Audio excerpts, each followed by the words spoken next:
Bonjour à tous, Amazon m'a contacté le mois dernier pour me proposer de tester son tout dernier Kindle. On a passé pas mal de temps, lui et moi, au coin du feu à lire de la poésie et de la belle prose et du coup j'ai suffisamment de recul pour vous dire ce que j'en pense.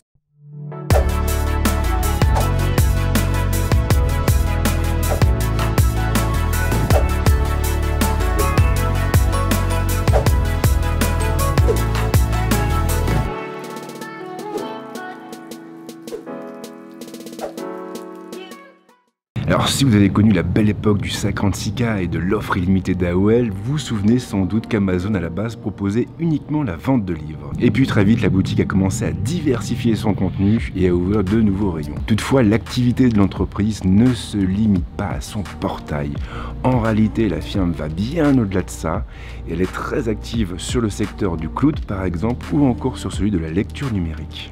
La toute première version du Kindle a vu le jour en 2007 mais elle a eu besoin de 2 ans pour arriver en France. Depuis, le géant américain a lancé plusieurs modèles différents et le modèle qui m'a été envoyé en ce qui me concerne est celui d'entrée de gamme. Il s'agit donc du tout premier Kindle, celui qui est proposé à 79 € avec les offres spéciales.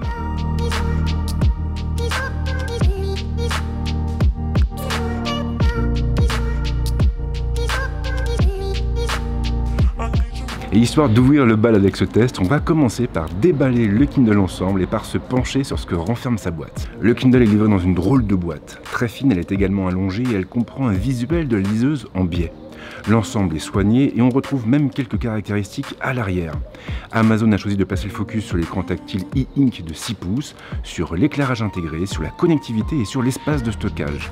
Un espace qui est limité à 4 Go pour mon modèle. Alors forcément un 4 Go ça représente peu de choses par rapport à ce que proposent nos smartphones, mais il faut rappeler que les livres numériques pèsent beaucoup moins lourd que des applications, des films ou même des séries. Du coup avec les 4 Go embarqués à bord du Kindle, vous pourrez stocker des milliers de livres numériques différents. Et mine de rien, ça laisse de la marge. En ouvrant la boîte, on tombe sur une autre boîte. Et là, c'est un peu l'effet waouh. La boîte en question est entièrement noire, mais elle laisse entrevoir le nom du produit et un imprimé représentant une personne en train de lire sous un arbre. L'ensemble est très soigné. La liseuse et ses accessoires sont situés sur le côté. Et ici, l'offre est plutôt basique.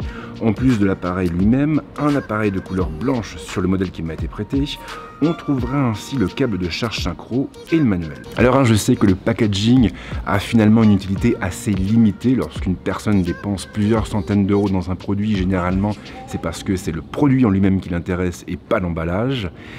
Mais voilà, je pense que c'est quand même important de signaler que malgré son prix de vente assez accessible, le Kindle est vendu dans un emballage extrêmement soigné. Et en toute franchise, je ne m'attendais pas à trouver un tel packaging sur un produit vendu sous la barre des 100 €.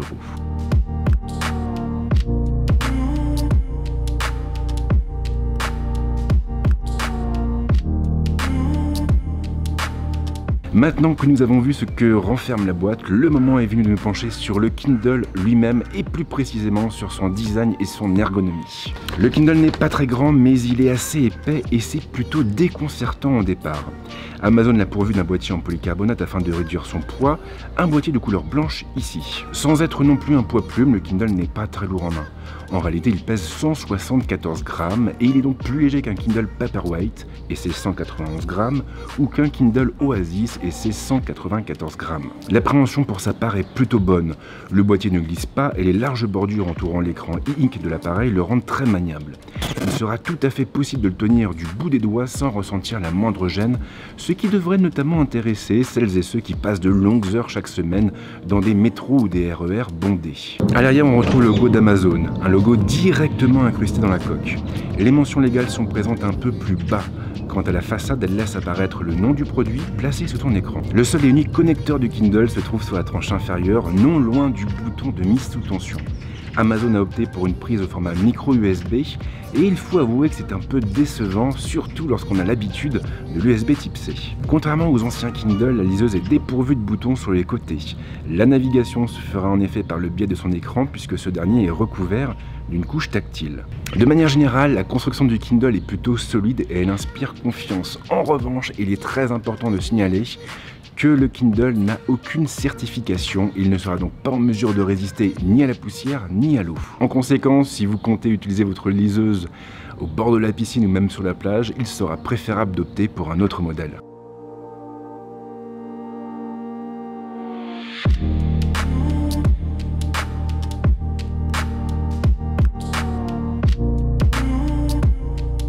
Le Kindle est plutôt joli à regarder, mais qu'en est-il de sa plateforme et de ses fonctions? Eh bien justement, le moment est venu d'aborder ce point. Le Kindle est livré avec la plateforme propriétaire d'Amazon. Si vous avez déjà une liseuse de la marque entre les mains, vous devriez donc vous sentir comme chez vous. Pour faire simple, l'écran se compose de plusieurs zones différentes. Tout en haut, vous trouverez une barre d'état affichant l'heure, le pourcentage de la batterie ou encore l'état du réseau. Elle est accompagnée d'une barre de navigation comportant plusieurs boutons. Le plus important est sans doute celui dédié aux paramètres, puisqu'il vous permettra d'accéder au mode avion et à la synchronisation du Kindle, mais aussi et surtout à l'éclairage de son écran.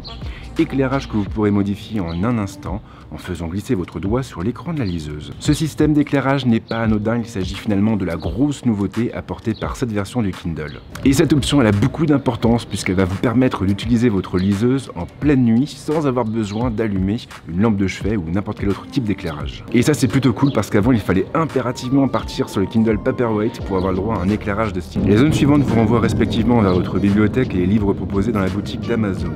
On reviendra sur les services gravitant autour des Kindle un peu plus tard. À l'ouverture d'un livre, le Kindle affichera pour commencer une petite fenêtre regroupant pas mal d'infos comme son résumé, sa note ou encore son temps de lecture.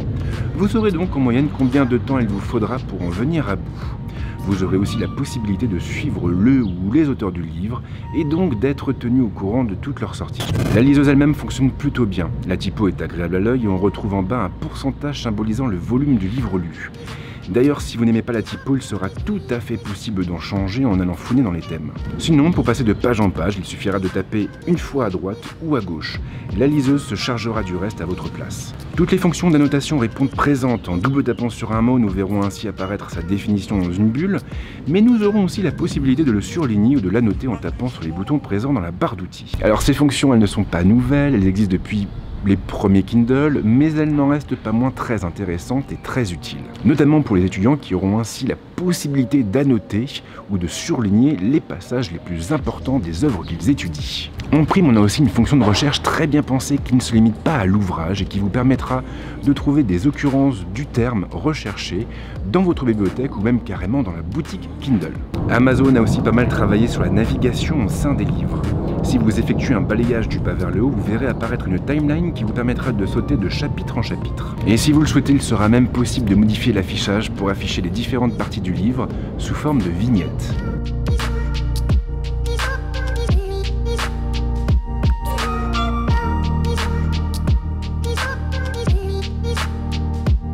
Chez Amazon, les Kindle ne se limitent pas aux liseuses. En marge, le géant américain a développé toute une constellation de services et il faut bien le reconnaître, il est parfois un peu difficile de s'y retrouver.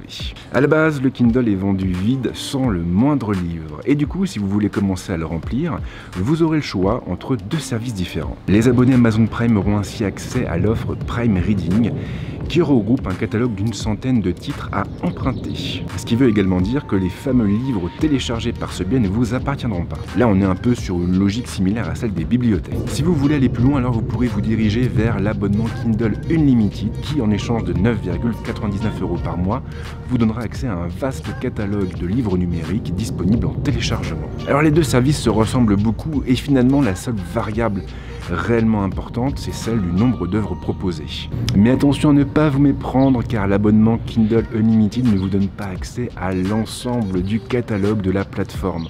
En réalité, sur le service, vous trouverez uniquement des livres dont les droits ont été négociés avec leurs éditeurs. Et ça veut dire quoi? Ça veut dire que malheureusement pour vous, malheureusement pour moi et malheureusement pour Amazon, eh bien il y aura beaucoup de livres que vous devrez nécessairement acheter à l'unité pour pouvoir les lire. Et ça vaut bien entendu pour les livres les plus populaires. Et ce qui est problématique, évidemment, c'est que la plupart des livres numériques sont proposés au même prix que les livres brochés. Des prix qui peuvent atteindre facilement les 20 ou les 30 €.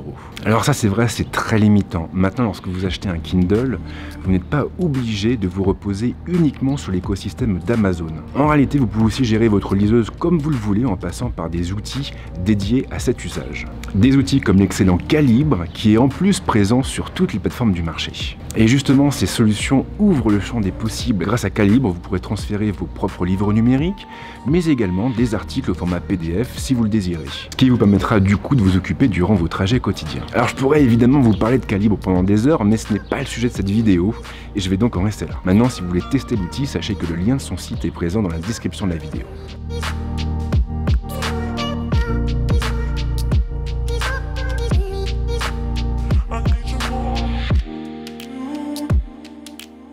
Alors au final, que peut-on dire de ce petit Kindle?